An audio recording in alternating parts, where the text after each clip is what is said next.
کا مطلب مہینہ ہے عربی میں۔ اور دیکھیں کتنی سہولیات تمہارے لیے رکھی گئی ہیں کہ شیطان کے وسوسوں سے محفوظ رکھا گیا، کہ تمہیں مہینہ بھر شیطان اور اس کی ذریت سے، اس کے حملوں سے بچا کر رب تبارک و تعالیٰ نے اس مہینے میں رکھا ہے۔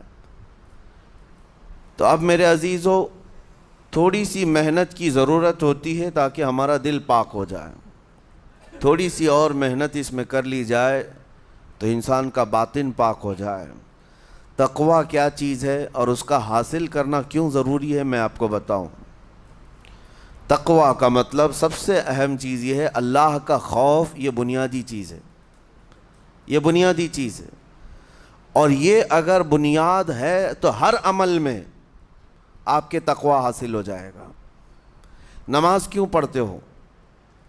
نماز ایک ڈیوٹی سمجھ کر کے پڑھتا ہے تو کوئی مسئلہ ہی نہیں اس کا، یعنی وہ ڈیوٹی ادا کر رہا ہے۔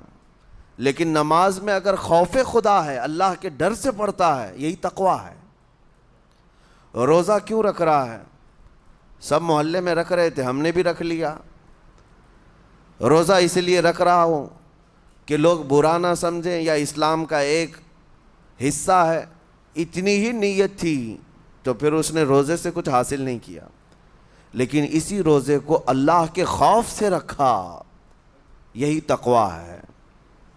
تو خوف خدا، اللہ کا خوف آ جانا ہر عمل میں، یہی تقویٰ ہے۔ اور اگر یہ چیز نہیں ہے تو انسان بہت بڑے بڑے گناہ بھی کر جاتا ہے، اسے ڈر نہیں لگتا۔ روزہ چھوڑ دیا، اسے کوئی خوف ہی نہیں ہے، بلکہ دھڑلے سے لوگوں کے سامنے کہتا بھی پھر رہا ہو کہ مجھے یہ سب چیزوں میں وشواس نہیں، یقین نہیں ہے۔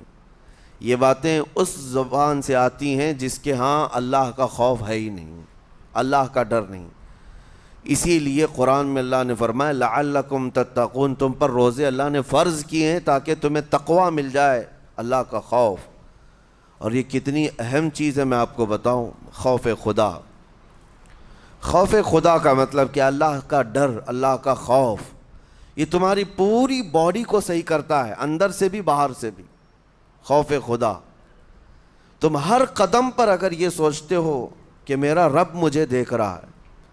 جیسے کہ آپ کو پتہ ہے حدیث پاک میں حضور صلی اللہ تعالیٰ علیہ وسلم سے پوچھا بھی گیا، احسان کیا ہے، یعنی نیکی کس کو کہتے ہیں؟ حضور نے فرمایا تم نماز ایسی پڑھو یا عبادت ایسے کرو جیسے تم اللہ کو دیکھ رہے ہو۔ اور اگر یہ نہیں ہو سکتا تم سے تو اتنا احساس تو رہے کہ اللہ تمہیں دیکھ